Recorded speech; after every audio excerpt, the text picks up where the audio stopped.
Ну, я считаю, что на самом деле у нас есть достаточно оснований для того, чтобы считать весьма вероятным тот шанс, что в отдаленном будущем, и не только в отдаленном будущем, но и, в общем-то, даже и в ближайшем нашем прошлом на Земле были конфликты с применением оружия массового поражения, либо просто мощного оружия, большой разрушительной силы, которые повлияли не просто на ход истории, а которые ее практически переписали. Когда развитие цивилизации начиналось буквально с нуля. Причем, если говорить о мировой истории, первый такой момент, конечно же, всем известный, это Мохенджо-Даро, на полуострове Индостан, где до сих пор ученые всего мира спорят о том, что же это могло быть. Но там все признаки использования действительно оружия массового поражения по своим свойствам сопоставимым только современному ядерному оружию. На территории России такие следы тоже есть. Есть и в достаточно большом количестве.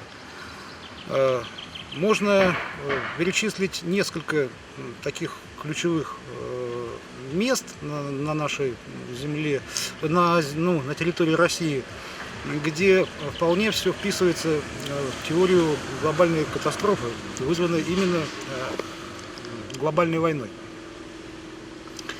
В первую очередь это, конечно же, Урал, в особенности Средний и Северный Урал.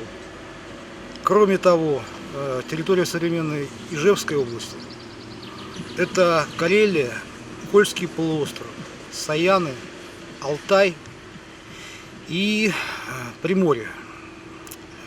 Менее выражены следы такого воздействия, наверное, есть на Колыме, но они тоже имеются.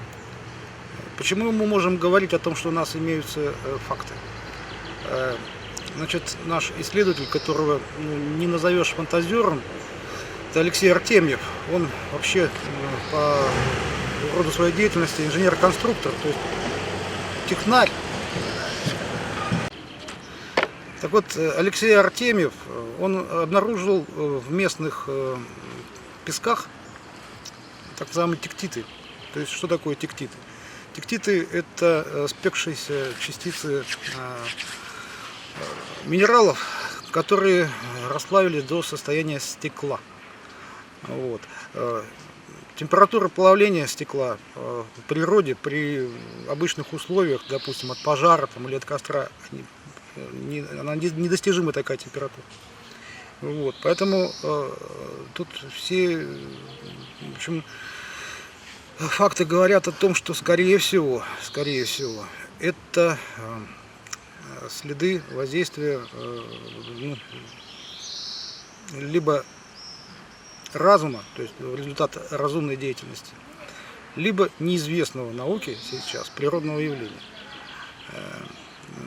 Ну, если говорить о метеоритах, об этом чуть позже скажу. Сейчас у нас что? Кроме обнаружения в огромных количествах тектитов под Ижевском, есть достаточно много следов, которые по всем параметрам подходят под следы взрывного воздействия большой мощности. По всей территории России буквально. Но не только России, практически во всем мире они наблюдаются. Но если мы говорим сейчас о России, то следует сказать о огромном количестве таких следов по всей Сибири, Дальнему Востоку. Московская область, Владимирская, Ивановская, Нижегородская, они просто буквально испещрены кратерами, которые реально похожи на то, что происходит при взрыве ядерного заряда. Значит, примерно лет 7 или 8 назад, когда уже достаточно хорошо была развита спутниковая съемка и появился такой сервис, как Google Earth, появилась возможность у всех рассматривать эти снимки и наблюдать за поверхностью Земли. Многие исследователи стали замечать некоторые странности. Одна из таких странностей — это вот как раз кратеры. Они на Земле практически незаметны. Их можно заметить только с воздуха, с большой высоты. Почему? Потому что есть следы жизнедеятельности человека, уничтожающие, изменяющие поверхность Земли. И растительность. Растительность, она поглощает буквально все за очень короткий период. И вот когда Артемьев, значит, начал исследовать такие образования, он выявил, что у них всегда, практически в 95% наблюдается повышенный радиационный фон. Вот, производились замеры инструментальные. Сведения об этом есть, они в открытом доступе, каждый может в этом легко убедиться. Алексей Кунгуров, тоже известный наш исследователь из Чебаркуля, также исследовал похожий след, воронку, и он также точно убедился в том, что там слегка повышен фон. Не так кардинально, как он превышает естественный фон в случае исследования Артемьева, но тем не менее Кунгуров также подтвердил, что радиация повышена. Дальше. Значит, все эти кратеры имеют своеобразную форму. Они идеально круглые, по краям имеют отбортовку, а в центре небольшое повышение уровня, то есть холмик такой. Когда такие съемки крупным планом представили специалистам, которые занимались испытанием ядерного оружия на Семипалатинском полигоне, они, изучив снимки, однозначно сказали, что подрыв произведен на высоте около 100 метров, 30-40 килотонн мощность. И спросили, а где это вы снимали? Вроде бы как это не Казахстан. Но мнение специалиста было однозначно. Следы полностью совпадают вот с теми следами, которые оставляют ядерные заряды, взорванные в воздухе. Так, это... Ну и закончу, пожалуй, по этому вопросу. Вот такой момент, значит, есть. Значит, мы говорим о войнах прошлого в отдаленной как бы перспективе. Но это, наверное, все-таки не единственная война, которая была в глобальном масштабе. Вот. То, что мы имеем на Урале, допустим, или на Карельском перешейке, это одно. Это есть еще места в Средней Азии, знаменитые крепости среднеазиатские, в Киргизии, в Узбекистане, которые точно так же имеют следы, явные следы разрушения при воздействии очень высоких температур. Но есть еще один аспект. Есть события совсем недавнего нашего прошлого, о чем сейчас только-только начинают люди задумываться.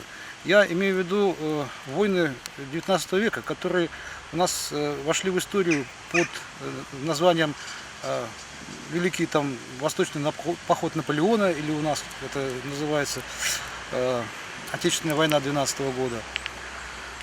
Дальше Крымская война, которая совершенно незаслуженно называется Крымской войной. Почему? Да потому что Крым это был всего лишь эпизод среди большой, по сути дела, мировой войны. Потому что ведь бои велись и на Северном Кавказе, и в Балтийском море. Петербург был осажден британским флотом. В Мурманске, в Архангельске, Петропавловске-Камчатском, везде, то есть по всему периметру Российской империи были боевые действия, а называется почему-то Крымская война.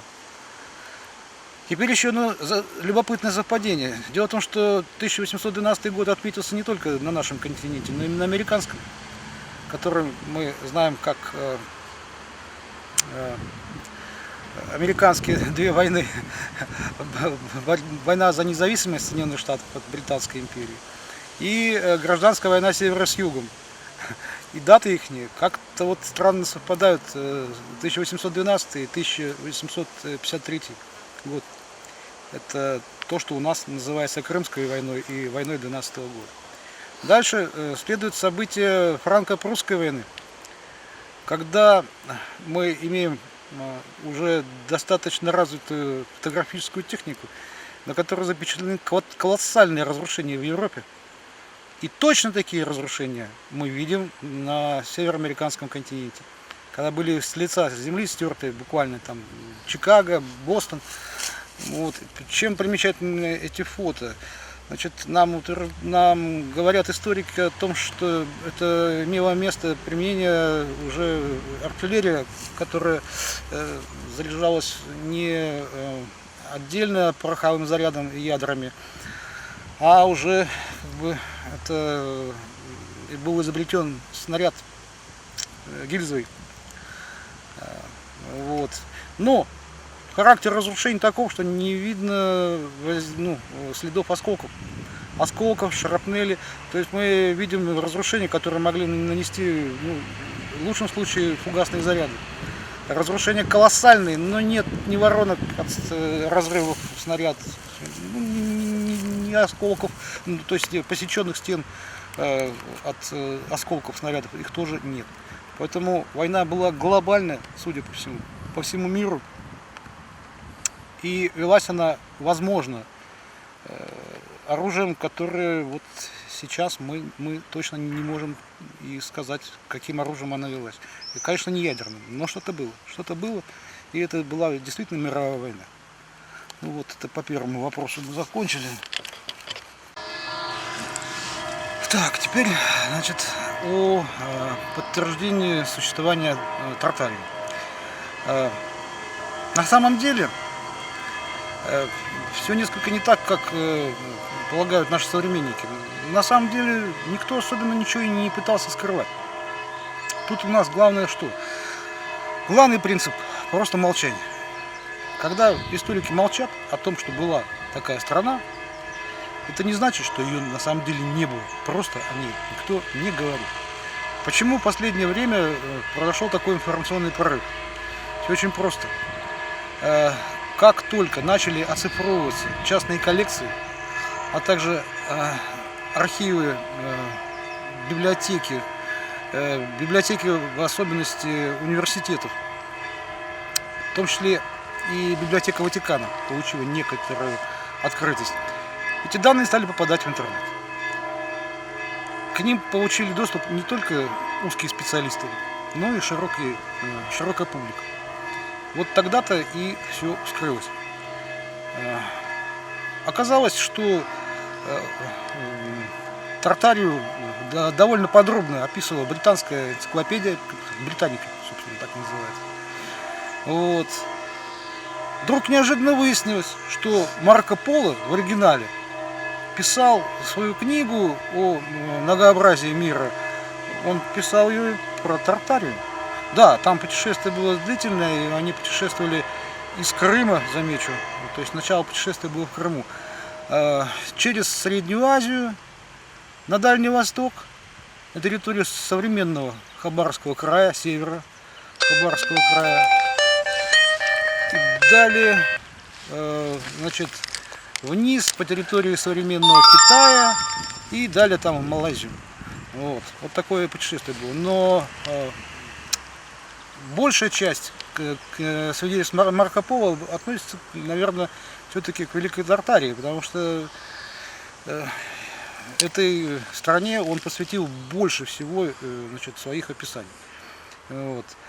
Кроме Марко Поло, изучая сейчас описание походов Александра Македонского, совершенно четко видно, что там тоже привязка идет именно к северной стороне. То есть кто-то решил, что если он пишет то есть, автор, значит, похода Александра Македонского пишет об Индии только потому, что он там рассказывает о копьях с алмазами, то вроде как на нашем континенте больше нет. И в голову никому не приходит о том, что речь шла о Якутии. Это совершенно однозначно. Потому что там существует описание людей, их быта, одежды. это только северный народ у нас ходил в шкурах из моржей. А это именно так. Потом гибель большого количества войска Александра Македонского в снегах. Это в какой-то Индии можно было в снегах умереть, замерзнуть. Вот. Ну, это то, что, в общем, так, на поверхности. Основными источниками, конечно, являются описания путешественников и документальные свидетельства в виде карт. На картах очень подробно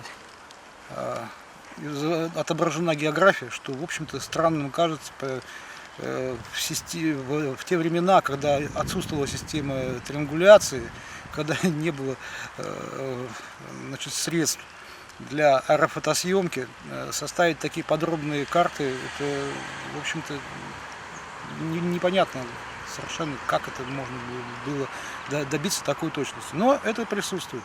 Это присутствует. С современными картами разница, в общем-то, небольшая.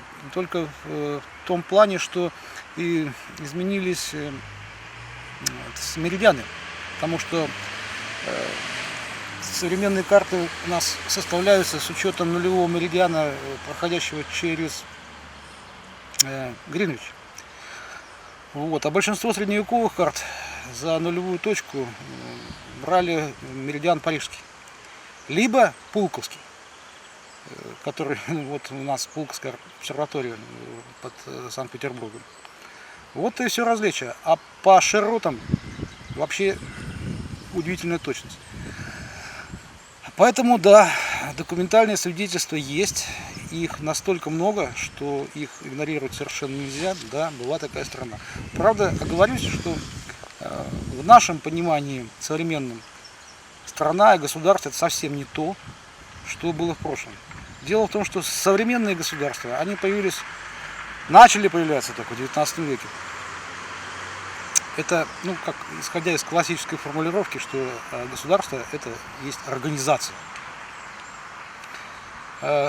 До 19 века были страны, а не государства. Ну, условно говоря. Поэтому, ну, вот Тартария, это, да, еще, Тартария — это, конечно, не само название, это однозначно. Так нашу страну называли на Западе, в Европе. Но она была такая страна, и, в принципе, ее можно считать прообразом современной федерации или конфедерации, потому что она состояла из нескольких тартарий и нескольких, ну, и множества княжеств, ханств, которые были под руководством одного великого хана. Ну, вот, самым первым великим ханом стал Чингисхан, который подчинил себе всех князей, всех ханов удельных мелких тартарий. Все они платили дань вот Золотой Орде, то есть, как мы сейчас сказали, федеральному центру. Так. Значит, к источникам, наверное, стоит отнести к наиболее достоверным, кроме упомянутого мною Марко Поло, это еще Уильям Гутри. Уильям Гутри вообще написал феноменальный труд, в котором, кроме подробной топографии с указанием географических координат этой страны, даны описание, очень подробное описание топографии, географии, обычаев, языков и так далее. То есть придумывать ничего не надо.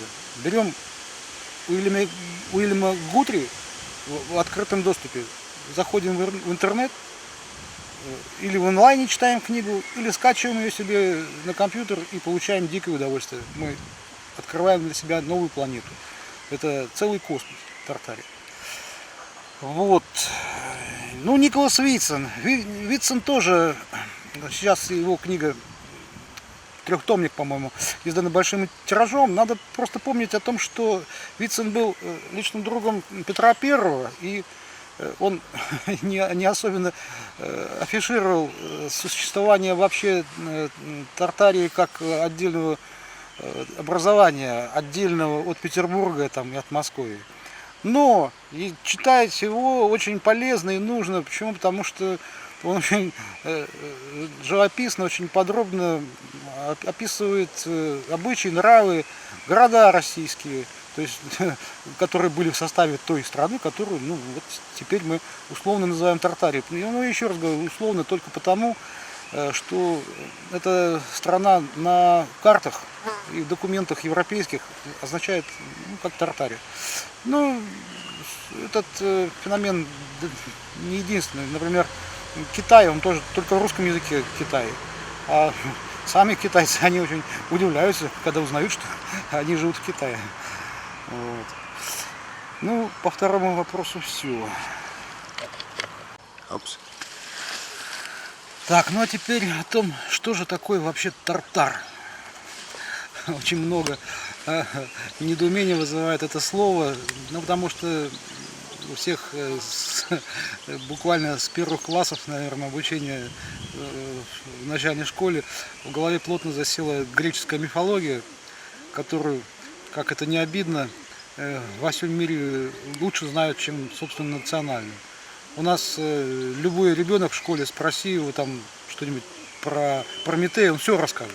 А спроси, кто такая там Лада, или Доля, не Доля, или кто такой Сварог, полное непонимание. Вот. Поэтому Тартар это никакой не ад, это не подземелье.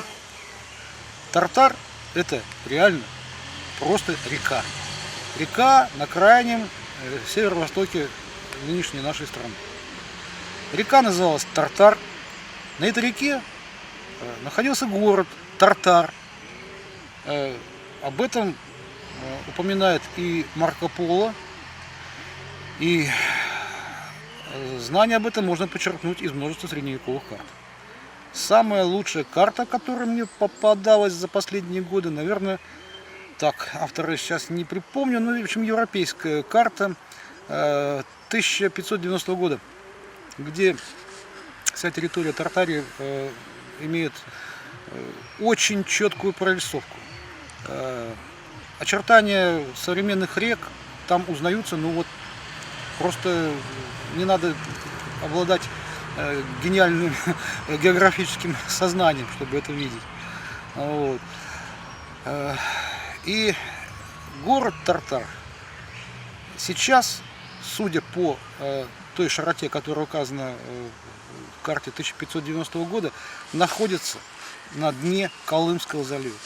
И сама река Тартар, вероятнее всего, это современная Колыма. Вот. Просто самая северная конечность Чукотского полуострова, она практически, да не практически, а точно, она имела сухопутный путь в Арктиду. Тот континент, который был у нас в районе нынешнего Северного полюса, который больше всего известен широкой публике по картам Герхарда Меркатора. Вот это архипелаг из 4 островов, разделенный, значит, 4 протоками, и в центре еще кусок суши с горой Меру, где, ну, сейчас Северный полюс. Так вот, Чукотский полуостров имел сухопутный перешеек, по которому можно было попасть на один из островов Арктиды. И именно в том месте, где сейчас река Колыма впадает в Северный Ледовитый океан. И то, что могло бы, в принципе, остаться от Тартара, оно сейчас находится, скорее всего, в водах Северного Ледовитого океана. Ну, в Колымском заливе. Но почему я сказал могли бы? Дело в том, что Тартар, вероятно, как большинство городов той эпохи, он не был каменным. То есть там не могло остаться тех сооружений, следы которых мы могли бы сегодня обнаружить. Почему? И опять же, из книги Марко Поло, по его описаниям, следует, что все те города, которые были в Тартарии на северо-востоке, они были построены в основном из бамбука. Вот так вот. А те города, которые по южнее, вот Ксинкай там, и там современный там Пекин, там, да, Там города были каменные, и, конечно же, если бы их разрушить, там что-то могло бы остаться. Вот. В данном случае от Тартара ничего не могло остаться, ничего. Вот. Это была территория с довольно теплым, умеренным климатом, где водились такие животные, как мамонты, верблюды, носороги, кабаны даже. Вот. Потому что на миниатюрах, там, на средневековых, даже изображены сцены охоты местных туземцев, которые проживали в провинциях Гога и Магога. Это вот еще раз вспомним мифологию. Наверное, помните, кто такие эти мифические Гог и Магог. Вот, тем не менее, как раз провинция Тартария, с центра в городе Тартар, она на востоке, значит, граничила с провинциями Гога и Магога, а на юге граничила с провинцией Тиндук. Прошу прощения, не Тиндук.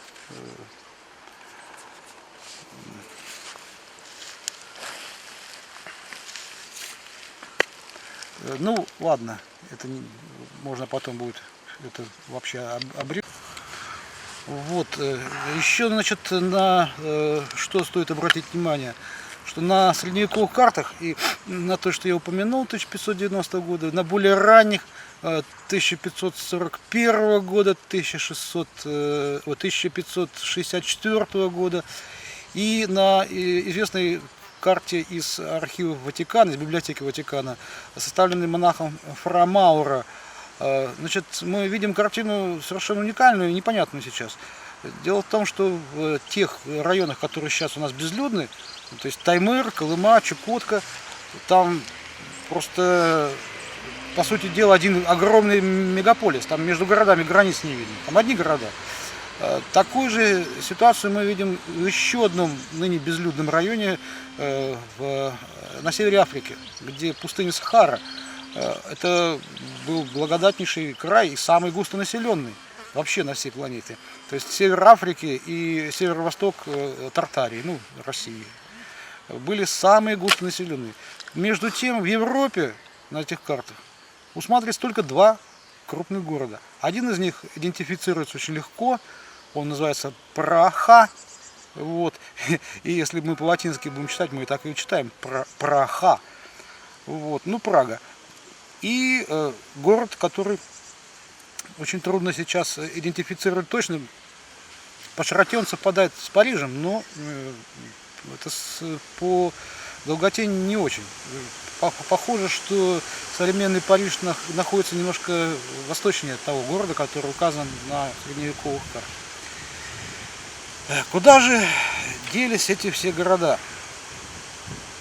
С Сахарой можно предположить, допустим, что в результате природных, либо при участии человека в каких-то процессах, опять же, война глобальная, масштабная, территория была опустынена, и пески просто поглотили те местности, которые раньше были буквально цветущим раем, где было множество озер, рек. Кстати, со спутника очень хорошо видны старые русла этих пересохших рек.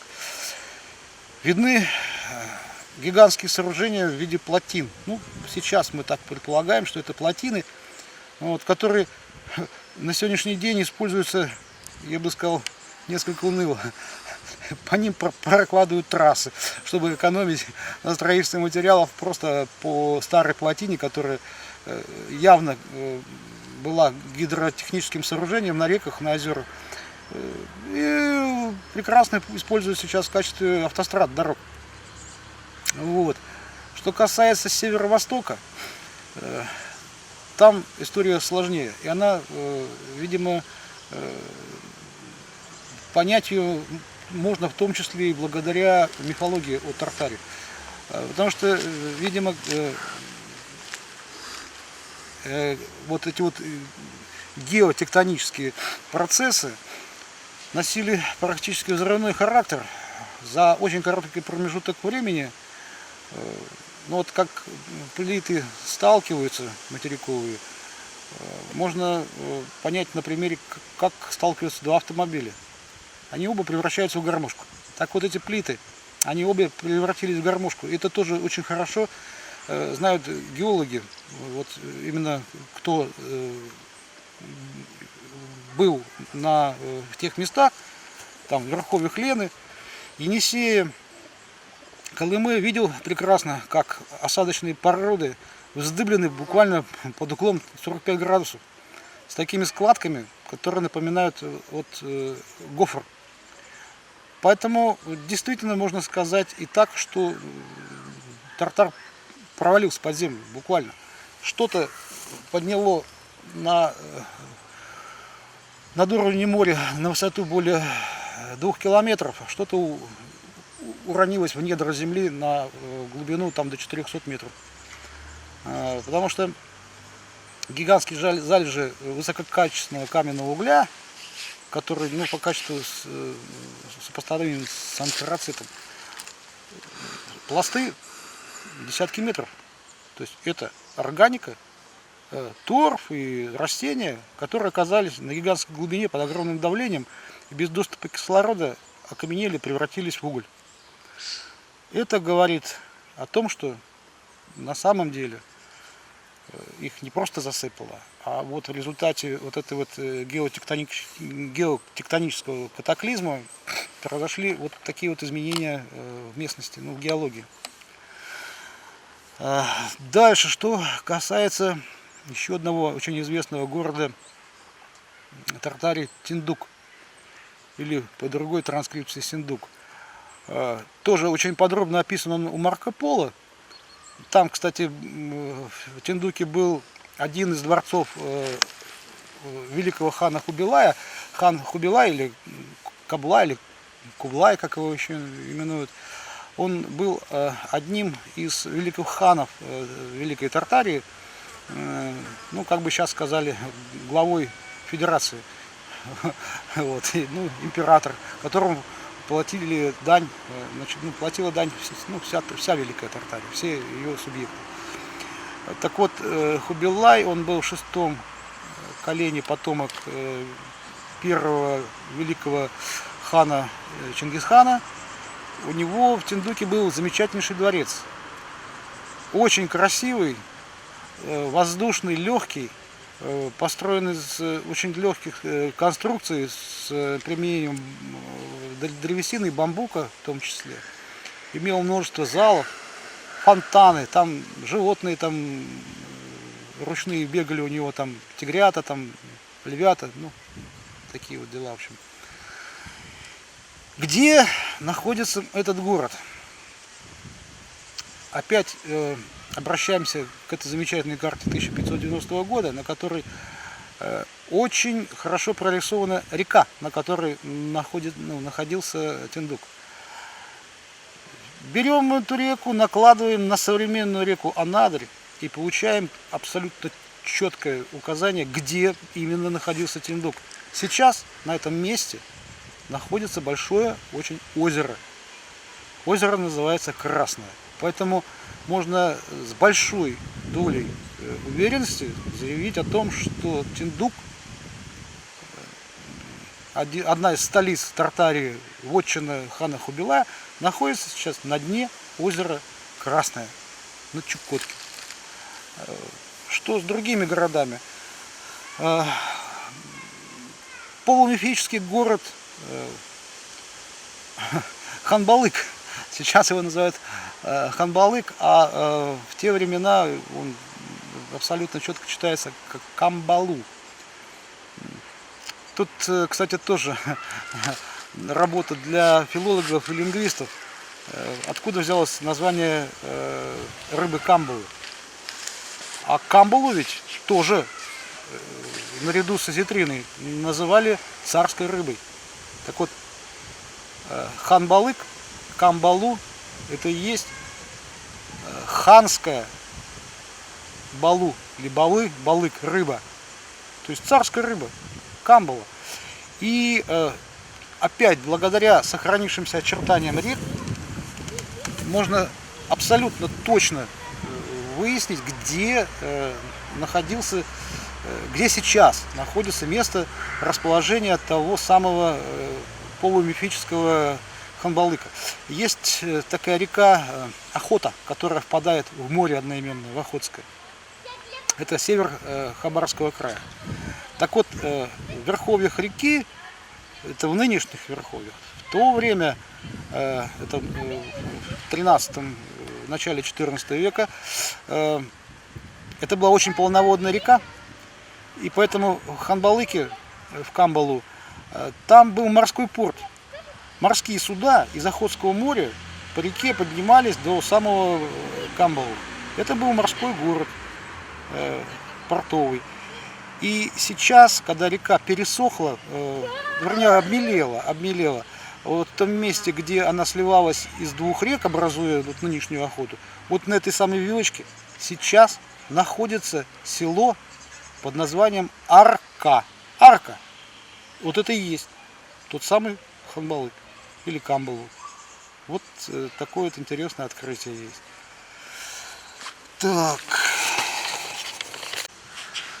Так, теперь по остаткам мегалитических сооружений на территории России.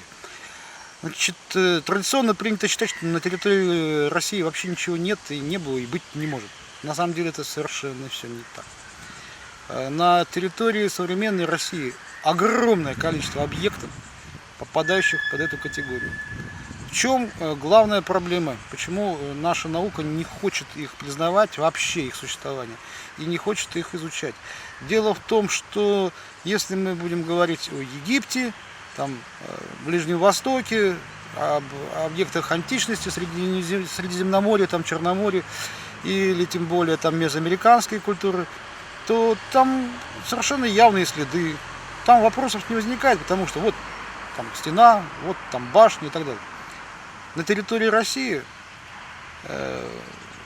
был катаклизм, и не только катаклизм, а еще и серия процессов, которые мы сейчас, ну, вероятно, все-таки уже вынуждены прийти к тому, что все-таки была глобальная разрушительная война. Они привели те сооружения, которые были, в такое состояние, что их идентифицировать как объект рукотворного происхождения вообще, ну, представляется довольно сложной задачей. Кроме того, возраст их несравним, несопоставим с тем, о чем я упомянул про зарубежные, значит, артефакты. Возраст. И еще один момент. Климат.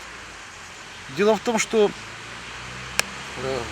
в наших жестких условиях, где был ледник, где перепады температур в некоторых регионах достигают 100 градусов, таких, допустим, как у нас в Якутии или на Колыме, реально, вот зимой минус 70, а летом под 40. Ну, о чем говорить? Вот.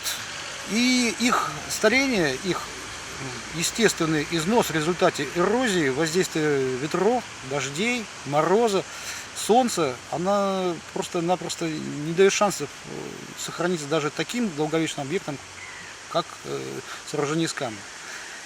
О чем мы можем говорить совершенно определенно? Ну, вообще объектов таких достаточно много. Если говорить об Урале, это целый очаг каменной мегалитической культуры. Это и Попов остров, и остров Веры, и озеро Шарташ, каменные палатки. Это, несомненно, и Большой Уральский хребет, перевал Кваркуш, Золотой камень. Вообще весь водораздел рек Вишеры и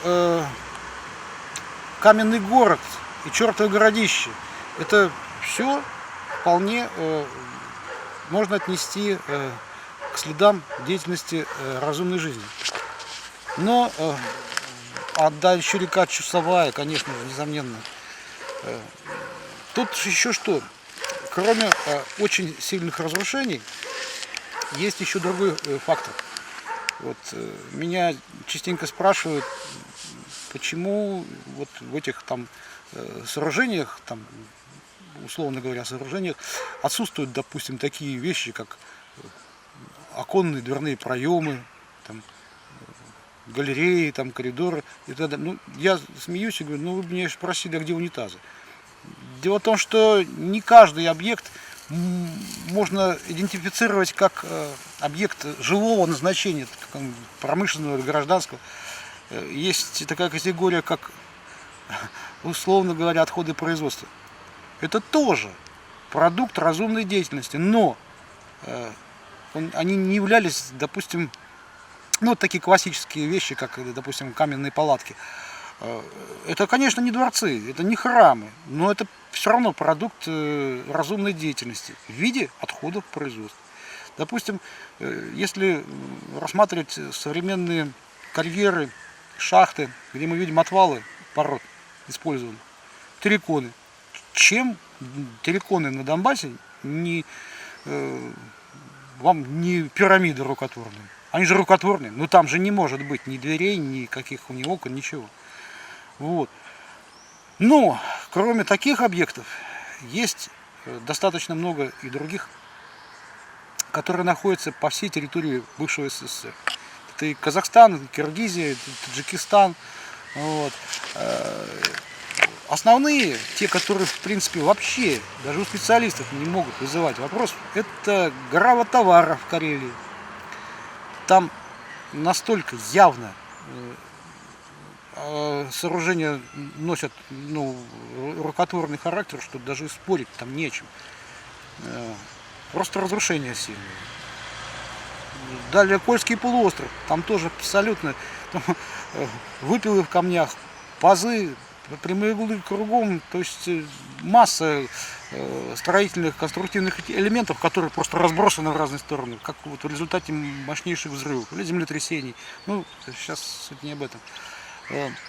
Дальше. Национальный парк Ярыгаки в Саянах. Там просто, я не знаю, вот что нужно еще ученым показать, куда пальцем кнуть, чтобы они поняли, что они имеют дело с конструктивными элементами. И еще такой абсолютно не вызывающий никаких вопросов объект — это гора Педан в Приморском крае. Там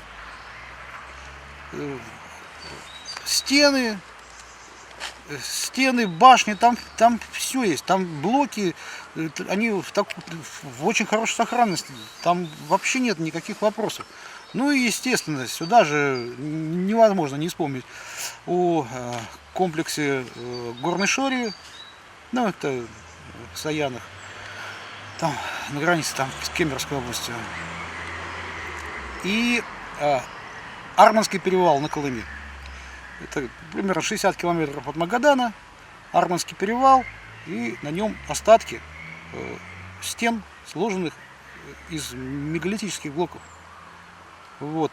Правда, как и все на Колыме, вот этот арманский объект, он довольно сильно пострадал, но вопросов о рукотворности он не вызывает.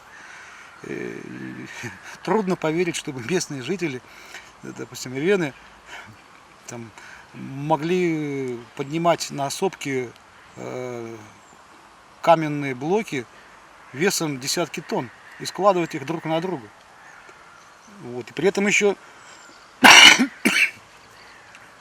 камни имеют следы обработки, пазы, выточки, фрезеровки, сверления. Это абсолютно вообще бесспорный факт, который даже не заставляет в этом вопросе сомневаться. Так, значит, теперь про потоп. Был ли потоп? Ну, тут тоже сомнений никаких нет. Потоп был, причем не один потоп. Если говорить о том потопе, который описан в Библии и в легендах почти всех народов мира, то, в принципе, нет никаких вопросов к подлинности самого события. Событие было. Вопрос только в его датировке. Когда он был? Наша вот славянская культура донесла до нас сведения об этом потопе с поразительной четкостью, точностью. То есть у нас есть календарь. Согласно этому календарю, вот древнему русскому календарю, мы сейчас живем в 7524 году, то есть лете. Год это не наше слово, не русское, говорили лето. Так вот сейчас лето 7524 от сотворения мира. По этому календарю сказано буквально все. Когда случился потоп, когда Ной, значит, на своем ковчеге остановился на горе Арарат, когда спала вода. И дальнейшие события все довольно четко прописаны за все это время. Вот. Но, кроме этого глобального потопа, на территории России периодически, циклически происходят и малые потопы, если так можно выразиться. Их следы видны невооруженным глазом. Свидетельства об этих потопах превеликое множество. Даже в высказываниях классиков нашего литературного золотого века, когда мы слышим не образное высказывание, а совершенно четкое указание, что вот, допустим, не помню, у Чехова или у Будина сказано, что вот он едет на таратайке еще до потопного образца. То есть люди знали, какие таратайки были до потопа, а какие после. О каком потопе идет речь? Геологи эти вещи отрицают, но я думаю, что можно установить довольно точно, когда прошел последний потоп на европейской части России. Когда волна, я бы не сказал, что это было цунами, но она в виде подтопления с Северного, из Белого моря, из Балтики прокатилась через всю территорию России в бассейн Черного Азовского моря. Этим как раз и объясняется наличие зоны черноземья и отсутствие практически всякой почвы на севере, на Кольском полуострове, на Ладоге, ну и чуть южнее, значит, Ленинградской, Псковской, Новгородской областей. Практически почву всю смыло и унесло на юг, в зону нынешнего черноземья, где толщина их многометровая, этого чернозема. Откуда она там взялась? Принесло водой. И подтверждением этому является множество фактов. Например, если мы будем сейчас наблюдать геологию упомянутых мной Ленинградской, Псковской области, то абсолютно четко видно, что все, что находится вот сейчас в этом регионе, все это покоится на мощнейших пластах осадочных пород в виде песка и глины. Но глина и песок — это, по сути дела, одно и то же. Просто отличается глина от песка размерами частиц. И толщина этих песчаников десятки метров в некоторых местах. То есть, по сути дела, если мы сейчас представим поверхность Псковской области или Ленинградской без дерна, без почвенного слоя, то перед нами предстанет картина, идентичная Сахаре или Каракумам. Это барханы, это песчаные барханы, которые покоятся на слое глины. Почему глина выпадает вперед? Она более мелкая и содержит больше металла, в основном железо. Кстати, вот почему глина различается по цвету: синяя, красная. Это все зависит от процентного содержания железа в ней. Красный цвет глине придает как раз окислый железо. Поэтому глина, она ниже. Сверху песок. Дальше что мы смотрим, то, что выше песка? А мы видим уникальную картину. Я не знаю, почему официальные ученые об этом не говорят, но любой здравомыслящий человек может абсолютно четко задать себе вопрос. Если, допустим, вот край оврага мы видим срез, и видим, допустим, 15 метров слой песка, а сверху 4 сантиметра плодородного слоя почвы. Обращаемся к нашим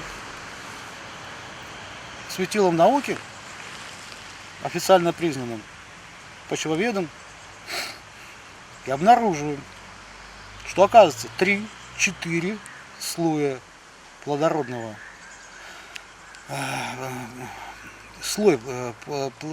плодородный слой толщиной 3-4 сантиметра образуется в данном конкретном регионе на северо-западе России за 300 лет.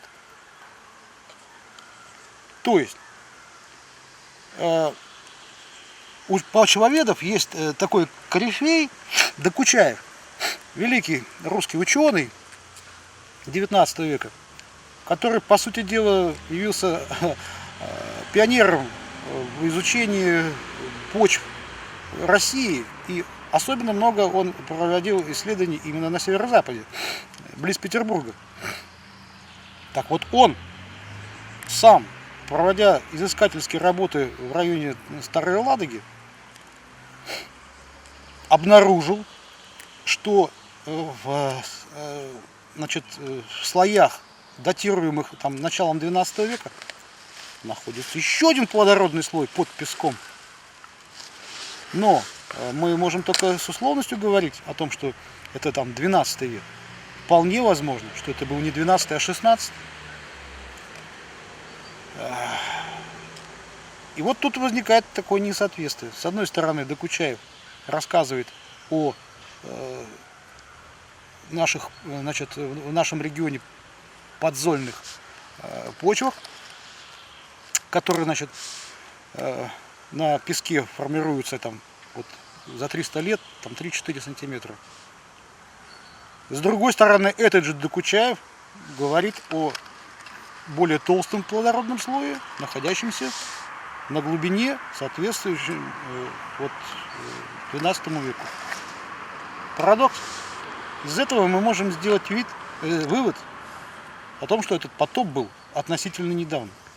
Второе подтверждение этому. Сразу два сообщения, которые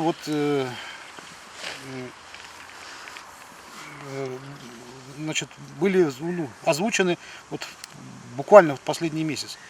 Первое – это сообщение геолога из Пермского края, который на севере, где-то там, по-моему, в Коми-Пермяцком округе, обнаружил в карьере в глинистых слоях, то есть это очень важно, то есть глиной занесло лес, и там деревья не окаменевшие. То есть примерно 300 лет назад был некий потоп, который похоронил под слоем глины и песка эти деревья. Они не успели окаменеть, они еще древесины. Еще второе сообщение из этой же самой области, опять про деревья, которые находятся в допотопных слоях, и которые тоже не окаменевшие. Самый настоящий деревянный лес, пеньки. Пеньки стоят в глине. Поэтому мы можем говорить о том, что буквально недавно на европейской территории части России действительно был такой локальный потоп. И подтверждение тому масса, и в том числе и засыпанные города. Кто понимает, о чем речь, это когда первые, а иногда и вторые этажи утоплены в подземле. То есть они занесены осадочными отложениями в виде ила, глины и песка. Это мы видим по всей России, даже по всей Европе. А теперь о способах фальсификации истории. Очень многие люди скептически относятся к тому, что существует вообще, в принципе, возможность переписать историю настолько, чтобы удалось скрыть, ну, вот такие глобальные события, допустим, как вот этот вот потоп, который произошел 300-400 лет назад. Ну, ведь уже существовала в это время даже практически периодическая печать. Неужели нигде, ни в каких воспоминаниях, там, сказках, легендах, документах, там, летописях, неужели не могло остаться никаких сведений о таких событиях? А если не осталось вообще никаких сведений, значит, это все не подлежит даже обсуждению, тем более изучению. С одной стороны, люди правы. С другой стороны, когда мы начинаем углубляться в вопрос, какими методами происходит тут фальсификация прошлого, то, в принципе, становится понятен весь механизм и главные мотивы. Мотив, по сути дела, всегда один. Это деньги. Алчность, она вот основополагающий как бы мотив для людей, которые имеют власть. Поэтому власть всегда заинтересована в фальсификациях. Тут все довольно просто, на бытовом уровне. Вот представим там маленьких детей, которые там спорят, кто вот сегодня будет играть в песочнице. Один там мальчик говорит, что ведь мы в этой песочнице уже 100 тысяч лет играем. А другой ему говорит, да, 100 тысяч, да мы 1000 миллионов лет тут уже играем. И начинается спор, там, выяснение отношений, там, вплоть до драки. Примерно здесь то же самое. Кто докажет свою большую древность, тот, значит, имеет права на то, что ему не принадлежит, по сути. Вот. Поэтому мотив, вот он как бы налицо. Не пользоваться им невозможно. И тут возникает великий соблазн. Если у тебя в руках все инструменты управления, деньги, власть, возможности, появляется вот такой стимул для того, чтобы взять и намухлевать. Как школьник там в дневнике подтирает оценку, вместо единицы 4 там делает, переписывает там, бритвочкой срезает бумагу, другую оценку ставит и далее. Так и здесь. Мы имеем достаточно много таких вот фальсификаций в истории, которые сделаны грубо и топорно, и вообще даже их смешно и обсуждать. Одним из таких моментов это, ну, например, последнее дело вот, Катынского расстрела. Нас вот, поляки все пытаются притянуть к ответственности за расстрел польских офицеров в Катыни. Но дело состряпано настолько грубо, что Международный суд по правам человека даже отказался принимать к рассмотрению это дело, потому что фальсификации в документах просто налицо. Там все придумано, все переписано заново, вот просто вот в угоду сиюминутным там политическим интересам определенных группировок. Дальше есть тоже абсолютно корыстные фальсификации. На примере там вот археолога Шлимана, который якобы открыл Трою, якобы там нашел золото Трои. Там тоже это абсолютно вранье, это даже смешно об этом говорить. Ну, можно еще много таких примеров приводить. Но это не все. Дело в том, что такой явный откровенный подлог используется не так часто. Для сокрытия истории можно использовать гораздо более проверенные, безопасные и простые способы. Но один из них это вот тот, с которого я начинал, просто умолчание. Когда есть факт, но его можно просто не замечать, не озвучивать, и все. И дальше уже на этом пустом месте можно придумать любую историю другую, просто умалчивая настоящую. Дальше есть еще один момент, который связан с неправильной интерпретацией. Это я о чем? Это я о том, что, допустим, есть такая поговорка, что Там, где собираются два юриста, на одно и то же событие возникает три мнения. Это тоже абсолютно такой известный факт, что каждая из сторон интерпретирует историю вот по-своему. Допустим, мы знаем о событиях августа 2008 года, что грузинские войска начали обстреливать Южную Осетию. Но даже если мы спросим жителей Эстонии там, или Польши, они совершенно уверенно скажут, что Россия напала на Грузию. Вот и все. И еще есть такой способ фальсификации истории, который самый продуманный, самый действенный и при этом он самый опасный. Я о чем? Я о том, что фальсификация истории в будущем делается уже сегодня. Пример можно поставить опять эту же самую войну Грузии и Южной Осетии. Дело в том, что в будущем историки будут иметь на руках массу фактических, неподдельных, реальных документов, в которых сказано, что Россия напала на Грузию. Плоды этого мы сейчас пожинаем вот прям на каждом шагу. Возьмем историю с Афганистаном. Когда будем стараться отойти от газетных заголовков 1979 года в СССР, как-нибудь вот по-своему сформулируем это. В соседней стране, которая была пограничная страна в то время, это сейчас между нами находятся наши дружественные республики, а в то время это была наша страна единая. На нашей границе наш ближайший сосед, Афганистан, оказался в такой ситуации, что он вот-вот попадет под полную оккупацию американскими войсками. А это что означало для нас, для Советского Союза? Это означало, что американские ракеты окажутся на господствующих высотах Гиндукуша. То есть вся наша Средняя Азия оказывалась открытой для них полностью. То есть для нас это был бы просто стратегический крах, если бы там были обоснованы американские военные базы. И внутренняя неспокойная ситуация в самом Афганистане сложилась таким образом, что мы просто вынуждены были помочь конструктивным, дружественным силам не допустить прихода к власти талибов.